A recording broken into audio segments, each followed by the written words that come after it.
Hey everyone, welcome to the channel. The name's Brandon, and if you're new here, we're setting out to learn everything we can about coffee, matcha, and tea. Today's roaster we're going to be checking out is Mello Coffee. They're a roaster based in Toronto, Canada, and they've been around since about 2013, where they opened up their first location in the Midtown area. It's important to know that since then, they've opened up a lot of locations throughout the city, and they even now have a location in Seoul, South Korea. Two things to note about this roaster that's really interesting is one, they serve a lot of different unique variations in specialty coffee. So depending on your taste, there's definitely going to be something available for you. But what I found really dope was the way they lean into their Korean heritage. So both of the owners are of Korean descent. What I found really cool is they really leaned into it, specifically in the design of their coffee bags, but also their coffee shops as well. So as you can see on the bag here, they have this like cool Korean tiger design on the back, which I found really dope. It's kind of like very distinct, and on every coffee bag on the back, you're always gonna see this large, yellow-orange tiger. On the side here as well, you can kind of see the Korean write-in that says "Annyeong," it means hello. And then on the front here as well, you'll kind of see this Korean like mask design. Now personally, I don't really know the history around the Korean tiger or even this mask design itself, but if anyone knows, please do leave in the comment. I found it pretty cool to look at. Now obviously, just design alone doesn't make a great tasting coffee, but what I found is that when companies, and in this case specifically roasters, really take the time to look at the aesthetic and design, it really just shows that they're really focused on the detail, which I found really dope. And when you go into their shops as well, you're gonna see a lot of these designs throughout their stores, depending on the location you go to, and really kind of just encompasses their overall design philosophy. And I really found that there's a really good vibe overall. What I would recommend is that if you are going to check out a coffee shop for Mello, I recommend the Midtown location. It is their first location. They opened up in 2013, but also it's very like homey and cozy, a lot of rustic vibes, and I just found it to be a really dope spot to chill and hang out in if you really want to. I know some other coffee shops these days look like makeup boutiques. They're like super bright and they almost look like you're doing designer shopping. And really, like, I think like true coffee shops are those like homey, cozy spots where you really just want to kick it and hang out. And I found that that location specifically really gave me that type of vibe and aesthetic. So highly recommend the Midtown location if you're interested. So the blend that we're going to be looking at today is a single origin blend from Papua New Guinea, and specifically this is produced from the Kuta Mill, which is owned and operated by Brian Leahy, who, if I remember correctly, has been operating the mill for the last 40 years. It's really important to understand that this specific mill is known for their high quality grade Arabica washed beans. But more importantly, they do cover the grading scale of everything from A to AA to P berry. And for those who aren't aware of how coffee is graded, you have your A, which are your high quality large beans. Then you have your AA, which are just slightly smaller variations of the larger beans. And your P berry is really unique because only about 2 to 8% of the total harvest is going to be P berry beans. And this happens really because of like this genetic mutation that happens with the plant, and it produces a lot of distinct smooth flavors that really accentuate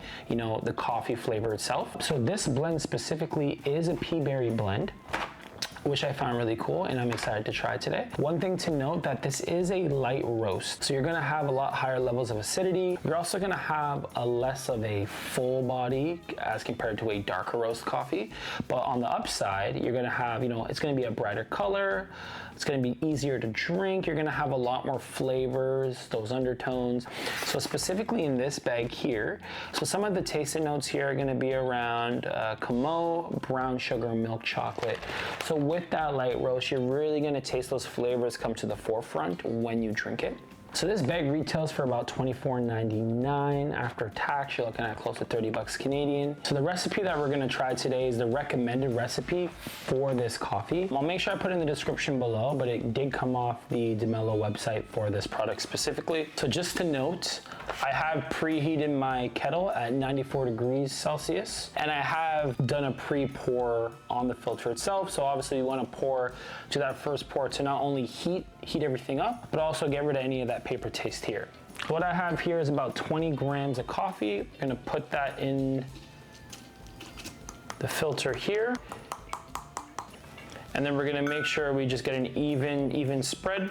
So the ratio today is gonna be 1 to 14.5 at 200 grams of water. So we're just gonna make sure everything is set here. Gonna start my timer. Perfect.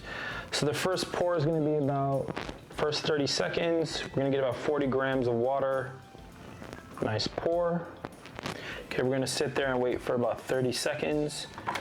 And then at 30 seconds, we are going to do, just looking at my notes here, we're gonna do about 170 gram pour from there.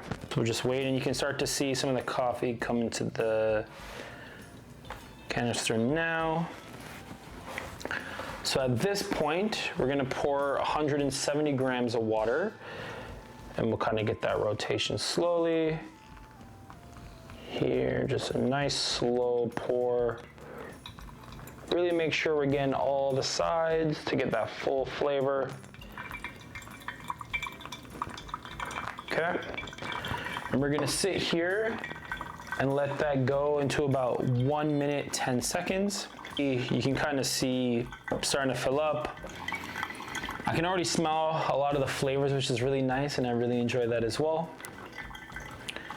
And then at the 110 mark now, we're gonna pour the remaining amount to get to 290 grams of water.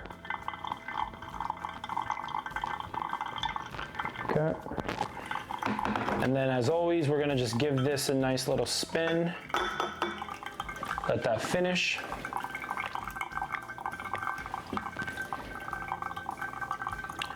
And I can already smell it, which is really good. I'm excited for this one today. So as it starts to finish up, I can already smell a lot of those high flavors, that brown sugar, that milk chocolate. You can really smell that flavor. And we're just waiting for the final pour to end. And now for about the last 20-ish seconds, we're just gonna let the rest of the coffee pour out. You see, it's pretty much done now. We got about 5 seconds left. So now what we're gonna do is I'm going to just quickly give it a swirl. Okay. And let's get that in here. Okay. So I'll just move this to the side over here. Give it a little swirl. I can smell the brown sugar, and I can smell that like smooth milk chocolate. It's very subtle. It's not overly strong, but it's definitely like a very smooth smell and taste, if that makes sense. I don't know if that's the right word there to use, but let's give it a shot.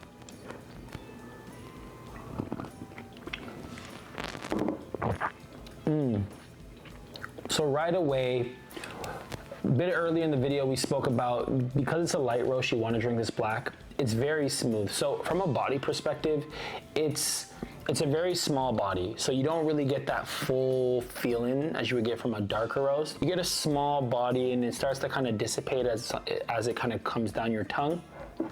But it's very smooth.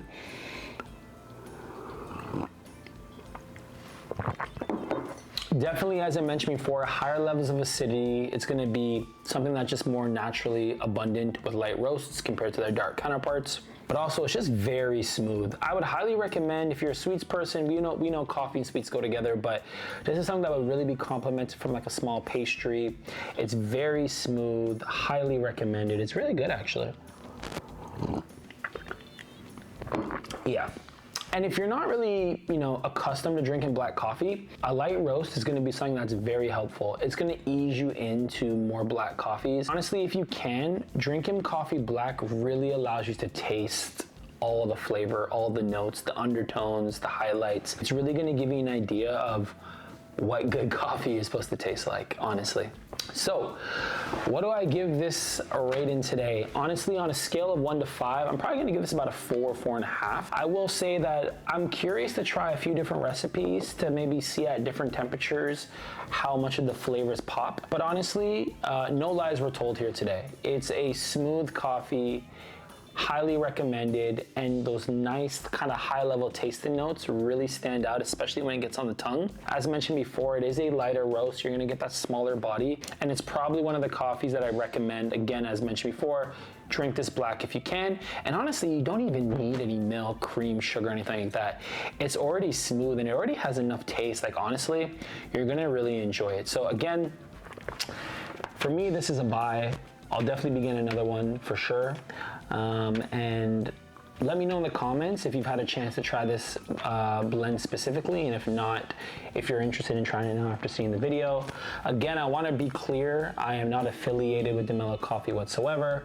I just love coffee and I want to try to learn everything I can about it. So if you've stuck around to the end of this video, thank you so much, much appreciated. We'll be doing more different types of coffee beans, matcha, and tea reviews in the future. And as always, get to brewing. Peace.